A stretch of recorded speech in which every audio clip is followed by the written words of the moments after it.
და სიყვარულში გაძლიერებას გისურვებთ. სიყვარული, საზრუნვება, იმედი არ მოგიშალოს ღმერთმა. უფლის სიტყვა გვამხნევებს და ყოველთვის ძალას გვაძლევს. რა თქმა უნდა, მე ეს ყველაფერი დამთავრდება ზიარებით, რაც თავის მხრივ უდიდეს ძალას და უდიდეს სიყვარულს გააღვივებს ჩვენში, ყველა ჩვენთაგანის გულში და გონებაში.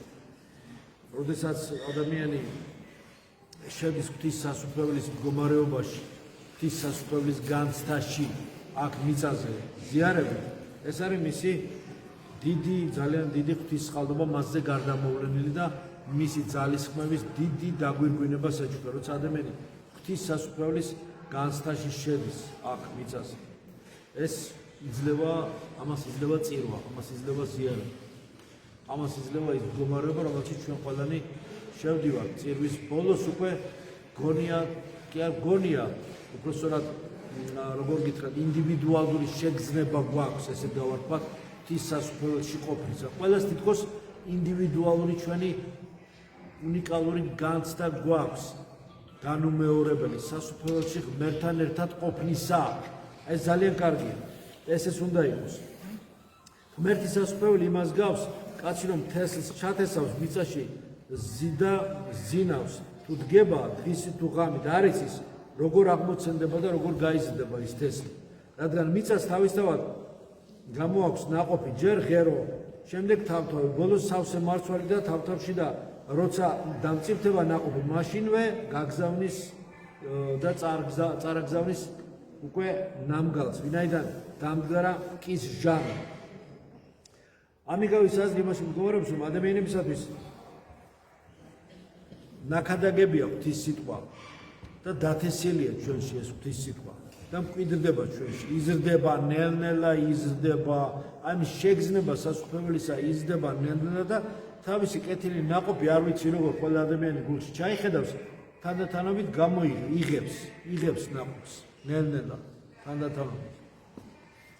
გამოაქვს კეთილი ნაყოფი უფლის მადლით, ხომ ეს ჩვენი თანხმობით, მაგრამ უფლის მადლი ხომ ახედავს და ისე როგორ გამოიღებს.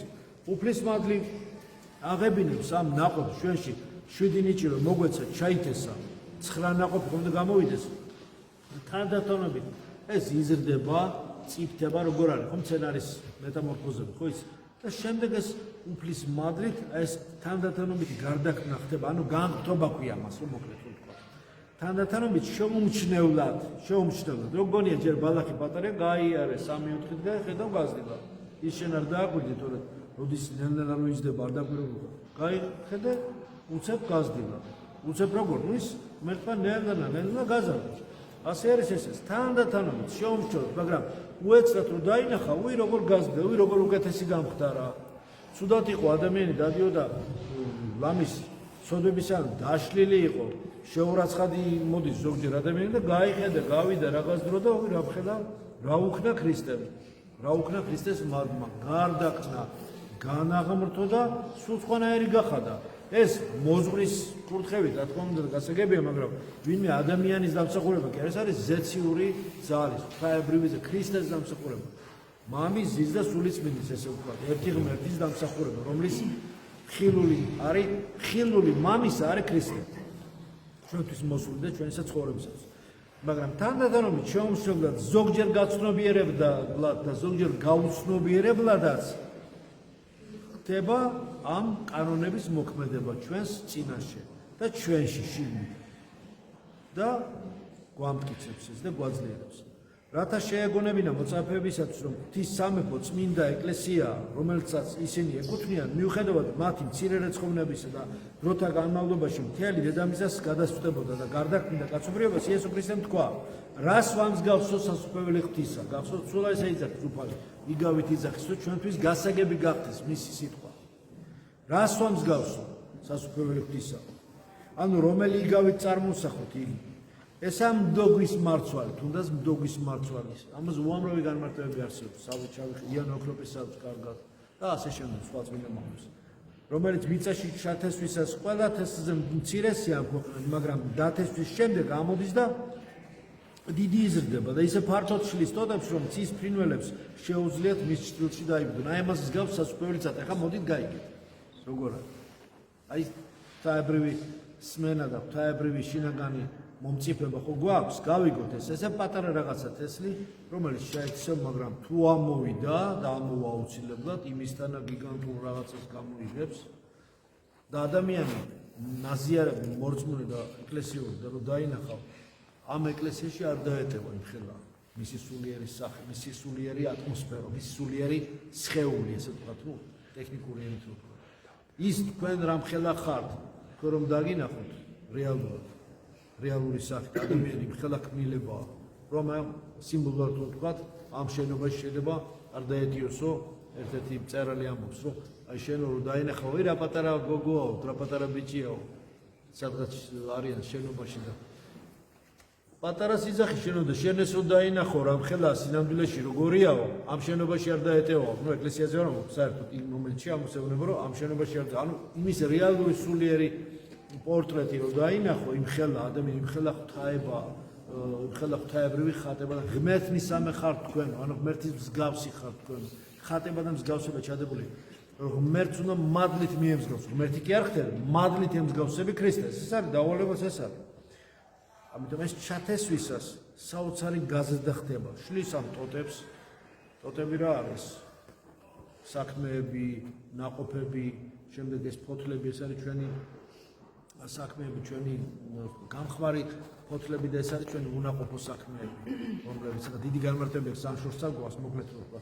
რაც სვივა, ეს ნეშონპალა რაც არის, ეს ყველაფერი რაც გვიშლის ხელს, ეს რო იყრება, რაც არ ვარ გამგაგებით, რასაც იცვლის, როც გველით ხავს იცვლის, რაც ვიცვლით, ეს ძველი საქმეები, უარგისი ჩვენი რაღაცა ქმედებები, აზრით სიტყვით საქმის ცდომილებები და შემდეგ. რაც კარგია რჩება და გამოიღებს შემდეგ ნაყოფი გამოდის ეს. ნაყოფი გამოდის. ესეთი ნაყოფია ეს. 60 ხის ნაყოფს გავს ეს. ესეთი ნაყოფია, რომელსაც საოცარი იერი აქვს. ფართოდ გაშლილია ეს ტოტები. ყველა ადამიანი თავისთავად ხესაც გავს, ისიც რომ წარმოვიდგინოთ რაღაცა ხეს. ხეს გავს. ულამაზეს ხეს გავს ყველა ადამიანი. ცოტა ის შედარებით მეტი, მაგრამ რაც ხეს გავს ადამიანი. ნუ ხეს დააბარებს, ხო? ესეთი სცენარი არის, ხე, საოცარი სცენარი. ხეს გავს ესვები აქვს და ასე შემდეგ ზეცაში ესეთი ჩვენ პირიქით ეს ზეცაში გვაქვს ბესვები და მიწაზე ნაყოფი უნდა გამოვიყო და ესეთი საოცარი არსება ადამიანი. მაგრამ არის ხოლმე ბოროტი ერძვის ადამიანს და ამ ხეს აჭრევინებს. ხის მოჭრა დიდი ცოდვა აქვს. ხეს ეკოლოგიურ თემებს არ შევეხებ. არანაირი მიზეზით ხის მოჭრა არ შეგვით, უმეტეს დღევანდელ ეკოლოგიურ კატასტროფულ მდგომარეობაში. და ხეს სულიერ ხეს რო ჭრის, ეს ბოროტი სული ისე შვება რომ ამ გახმეს, ან მოიჭრას. მაგრამ საოცრება რა არის? სულ რომ ბოლომდე მოიჭრას, მაინც ვერ ახერხებს, იმიტომ რომ უფალი მაინც რას უტყობს? ერთ რაღაც ყლორტს უტყობს პატარას. ის მოჭრილია, მაგრამ რაღაცა მაინც გვერდზე გამოშვერილია, რაღაცა მწვანე ის. მაინც ბოლომდე არ ვესპობს. მერე აცდი და იქიდან თანდათანობით ისევ ის დიდი ხე გამოდის მერე. დრო უნდა. ანუ ისევ უნდა იწვალოს, იშრომოს, ესე აბა არ არის, რომ ანულირება, ცოდვით რომ ანულირდება ადამიანი და ყოფილი ადამიანი გახდება, ისევ თავიდან ადამიანად გახდომა ძალიან ძნელია. ისეთ ცოდვები არსებობს, რომ ადამიანი არა მარტო სახეს კარგავს, ყოფილი ლამის ყოფილ ადამიანად იქცევა. ჯვარი წერია ყველას. დიდი თემაა ეს. ადამიანი ყოველთვის უნდა ადამიანი დარჩეს და იმაზე მეტი გახდეს კიდევ, რომ ანგელოს ემსგავსება. დიდი თემა. ამიტომ მოკლედ დათესვის შემდეგ ამოდის და ყველა მწვანეზე და დიდი იზრდება. და ისე ფართოდ შლის ტოტებს, რომ ცის ფრინველებს შეუძლიათ მის ჭრილში დაიბუდონ, ანუ სხვა ადამიანებს, სხვა არსებებს, მარტო ადამიანებს კი არა, ცხოველებს, ფრინველებს, ყველაფერს შეუძლია რომ დაეხმაროს და დაიბუდონ, შეიფაროს. მარტო ეგოისტურად თავის საკუთარი კეთილდღეობითი არ უნდა იყოს დაკავებული, ხო? მართლაც პალესტინაში დოგმი მრავალწლიანი მცენარეა, საკმაოდ დიდი ხეების თანატოლი. ყველაზე დიდი თუ არა, თანატოლი მაინც ხეა, რომელსაც თავის აფარებენ ფრინველები. ცათა სასუფეველი მსგავსია საფუარისა, რომელიც აიღო ქალმა და მოზილა. ამით სამი საწყაო ფქვილი იმით და სამი საწყაო ფქვილი ვიდრე მთელი ცომი არ აფუძა. ესეთი რაღაცა ცოტა თავისებური ღვთის სიტყვა ცოტა ესეთი არის და შეიგრძნო ეს. ამას ინტელექტუალური გაგებაც უნდა, მაგრამ უფრო უნდა შეიგრძნო ეს. უფრო უნდა იგრძნო ეს რა არის, ეს რომ ფუძდება ადამიანის შესასრულებელი. როგორც ცომი რაიმე ფუძდება ეს ადამიანში, ხო თანდათან მწიფდება ადამიანი, მწიფდება, როგორც რაიმე ხილი ესეთი. თითქოს შეიძლება ადამიანი გარეგნულად იყოს ღატაკი, როამისა, ჩასასვლით რო აფასებენ, მანქანები, თანამდებობი და პული და ეს არის ზერო, არაფერი არ არის. არაფერს არ ნიშნავს ეს. აი შენ რო არ გონია, რომ არაფერი არ არის, ის არის ყველაზე მწიფე. აი შენ რო გონია, რომ ეს ვინ შენ არ ახარ არაფერი. აი ეს არის ზოგჯერ რო გონია, რომ შენ ის არაფერი არის და არ ჩანს ახლა, იქ ჩანს ზევიდან, რომ ის არის მომწიფებული და საოცარი გლახაკი რო გონია, ჩანთით მოგოზული. ამასთანავ ხედავდი, რომ გლახაკი იყო ერთი და აი ეს მივდივარ მანქანა და თვალი დამჭა და წარმოვიდგა ჩემი თავი რამდენად უარგისი და არაფერი ხან შესული კაცი იყო წვერებში რაღაცა ესეთი თავდესი შევხედა კიდე ბოლომდე ეს მანქანა დავინე კიდე ამ გავაჩერებინე ხა შუა იმაში ვერ გავაჩერეთ მაგრამ უყურებდი გლახაკი კაცი რაღაცა ურიკას მიათრევდა აი ეს აღმართზე მიათრევდა ამ ურიკას ეკაჩებოდა ესე კი ძიმე იყო მაგრამ მიდიოდა მაინც მიათრევდა ამას და მოგოზული რაღაცა ზევიდან ეს კონდა ჩამოცმული და ეს დიდი ძველი რაღაც პანტოსავით ეცვა და მიდიოდა ეს ფეხები აი რამდენი თრევისაგან ეთყობა აი რაღაცა ის დააბზურებული მაგრამ მიდიოდა მაინც მიდიოდა დინჯა და ჯიუტო მიდიოდა ესეთი არ იყო დადის მაგრამ შევხედა ისეთი მოვასწარი სახის დანახვა მაგრამ ზურგის ფორმით თვითონ კონტურებით მოძრაობის თვითონ მოძრაობის ტრაექტორით დავინახე ეს ადამიანი მწიფე იყო რაღაც არ ვიცი ეს შეგრძნებოდა ეს ადამიანი უკვე სასუფეველის კვიდრი იყო ასე როგორც მწიფე იყო ეს ადამიანი უკვე მომწიფებული იყო მზად იყო უკვე რაღაცისთვის არ ვიცი რისთვის მაგრამ მზად იყო ასეთი შინაგანის სიმდიდრეს ფლობდა რომ შეიძლება შეეცემ ინდივიდუალური შეგრძნება იყო მაგრამ გრძნობდი რომ ეს ადამიანი შინაგანად მომწიფებულ ნაყოფს გავდა და მიდიოდა ესე თქვა ესე უყურებდი რომ როგორი თითქოს გონია რომ როგორი განსხვავება არის აქ ყველაფერი აღრეულია როგორი ტრამპლინია როგორი ბრძოლის ველია ეს მიწა ყველაფერი ერთმანეთში აღრეული შერეული მაგრამ გამორჩევა შეიძლება თვალში მომხდა ეს მოძრაობა და მეწარმო დარწმუნებული ვარ რომ შინაგანად ის ადამიანი ახლო იყო სასუფეველთან თუ უკვე შესული არ იყო შინაგანად ამ სასუფეველის მდგომარეობაში ის უკვე ახლო იყო და ძალიან ბუნებრივად მიქონდა ეს თვითი არანაირი სიმძიმე არანაირი დამცირების შეგრძნება არანაირი გაუცხოებისა და არანაირი შეგრძნება იმისა რომ ეს რაღაცა ისეთ საკეთებდა რომელიც ვინმეზე რამით ნაკლები იყო არ ის თავის ბუნებრივად სრულად იმ შინაგანად მთლიანად იმ მოძრაობაში იყო ჩართული მიქონდა რომ ეს ტვირთი დააწვებოდა ამ სიმაღლეზე მთლიანად ამ შინაგან თავის ჯვარტვირთოლებაში ჩაღრმავებული იყო სრულად დაურჩენელად აი ეს შეგრძნება ძალიან დიდ შინაგან სისავსეს ბადებს და უყურებდი რა ამას სრული გამიშთა რომ ეს ან ფოტო გამოდემო ან დამეხატა ამ ადამიანის მოძრაობა ალბათ აი ხატვები რომ ხატავენ ეს და დამეხატა ეს მოძრაობა რაღაცა ესე დინამიკა ამისი საოცარი რაღაც გამოვიდოდა რამე შესაძლებლობა არ ქონდა თუმცა კი დამჭა ეს თვალწინ მიდგას ეს ფრაგმენტი შეიძლება მე შეიძლება რაღაც ატახატო ან რაღაც გაკეთო აი ეს დიდი თემა რა თქმა უნდა სასაფლაოების მსგავსია საფუ არის როგორც თქვით ხო თანათან ფუდება ეს ამისათვის რომ ესწავლებინე რათა სასაფლაოებისათვის ყველაფერი უნდა მსხვერპლად გაიღო იესო ქრისტემ თქვა კიდევ ერთი იგავი მსგავსია სასაფლაოები ყანაში დაფლული განძისა აი წარმოიდგინეთ სადღაც განძი რო ნახოთ აი რა მონტე კრისტო წავკითხა ხო ეს საბავშვო არის ხო მონტე კრისტო რას ფსოს გრაფ მონტე კრისტო ნიშნავს თის ქრისტეს მთა ხო იგავია ესეც სასწორებელიც აი ესე დაფლული განძი. აი ხატაკი იყო ეს გამოტევის ხო? წადება დაჯექით 15 და 20 წელი ციხეში და თან როდესაც იცი რომ გამოსვლის და გამოქცევის საშუალება არ აქვს დამთავრებული. მარადიული ისე გაქვს. ასე ვთქვათ, როგორ ქვია, მაგრამ სამუდამო პატიმრობა. ხო, თან ისეთ პირობებს შევეცი. ფილმებიც ხო არის. ეს იგავია, ძალიან კარგი იგავია. ეს გამოკეტილი ადამიანი ცოდვაში. გამოკეტილი, ჩიხში მყოფი. და როგორ ძველ კაცს დატოვებს და ახალი კაცი ეს იგავი საოცარი იგავ არაკიას მე ვთქვი.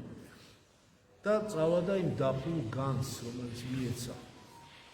ნახულს, მაგრამ რა თქმა უნდა შურისძიება და ის შემდეგ სხვა თემა, მაგრამ ესა თქმა უნდა შურისძიება ღვთისა, ეს არ უნდა და არ არის კარგი, მაგრამ რაც შეეხება აი სასופველი ყანაში დაფლულ განს გავს, რომელიც იპოვა ადამიანმა და ხედავს რომ თურმე ეს ყველაზე ძვირფასი აგერ მქონია, აგერ ყანაში, აგერ ყოფილა რაღაცა განძი. დანარჩენი ყველაფერი გადააგდო დატოვა. ყველაფერი ლეშია. არაფერი არ, ყველაფერი ძორია დანარჩენი. აი ეს არის თავარი სიმდიდრე. არც თანამდებობა, არც ფული, არც გართობები, არც ტექნიკური მანქანები, არც დიდება, არც ასე შემდეგ და ასე შემდეგ. აი ეს რაც თავარია. ნახა, იპოვა დამალა, გახარებული წავიდა, გააყიდა ყველაფერი, რათა ნაცებადა და იყიდა ის ყანა, სადაც ეს ნახა, იყიდა ეს ყანა. და აი მერე იქ იმ კუნძულიდან დაიწყო თავისი მოქმედება ღვთისაედა და სულის საწმუნებლად. ასევე სასופველი ადამიანს გავსია ვაჭარი კაცი, რომელიც ეძებს ლამას მარგალიტს. და როცა იპოვის ძვირფას მარგალიტს, წავა ყველაფერს შეწირავს, ანუ ყველაფერი უნდა გადადოს. სასופველი ცათა ეს არის, უცებ მოდი აგერ რაღაცა პატარა მოდი ჭამოთ დავლიოთ და ეს არა. და ან რაღაც თანამდებობას მოგცემ და ამ ფულს მოგცემ, თანამდებობას მოგცემ და მოდი აგერ რაღაცა ანგარიში ჩადიცხავ და დღეს აგერ მოდი კარგად იყავი და მერე კაც რაც იქნება. ესე არა. ესე უდიდეს საიდუმლო. ამას ვერაფერი ვერ შეეძება მიწას. ამისთვის ვარ დაკმოცული ეს ვიპოვოთ. და აპოვნი გვაქვს, ქრისტე არის ეს. სასופველი ცათა, რომელიც მარგალიტია ძვირფასი, რომელიც იპოვა გაყიდა ყველაფერი, ანუ დათმო ყველაფერი მეორე ხავარისხოვანი ხდება და რაც აბადია და იყიდის მას, ანუ მისკენ მიიმართება. და მსგავსია ცათა სასופველი ბადისა, რომელსაც ისვრიან ზღვაში და იჭერს ყველანაირ თევზს. ხოლო როცა გაივსება ნაპირზე გამოათრევენ, დასხდებიან და ვარგისით გოდრებს აავსებენ. ხოლო უვარგისებს კიდე გადაყრიან. ასე რომ აი ესეთი თქვენ სარწმუნოების ბადეში ხართ გამოვიდა.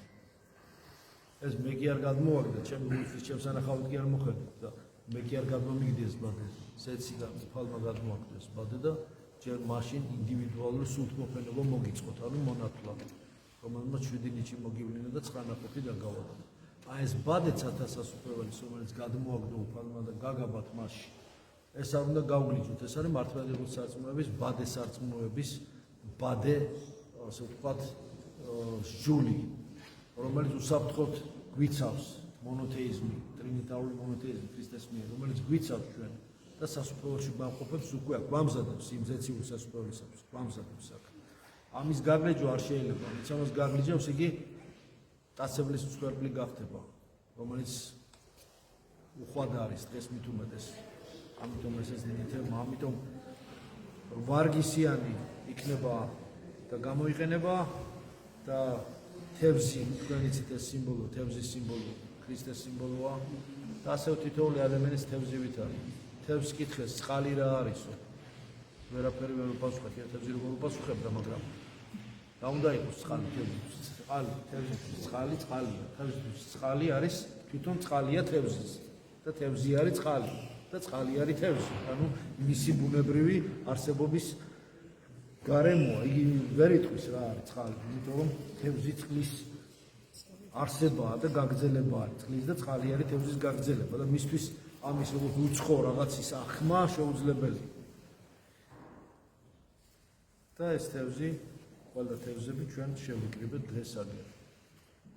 რაც აუცილებლად ღვთისათვის სასიხარულოა. და ეს სეციდან გვიყურებს უფალი და ამ ლამაზ თემზებს, რომლებსაც თქვენ განასახიერებთ ღვთის ბადეში გაბმულს, დღეს იარებას კიდევ მოგცემთ უფალი. და ამისათვის მადლობას შევსწრებთ. მადლობა Იესოს Ქრისტეს, სიყოს თქვენ ყოველთა თან.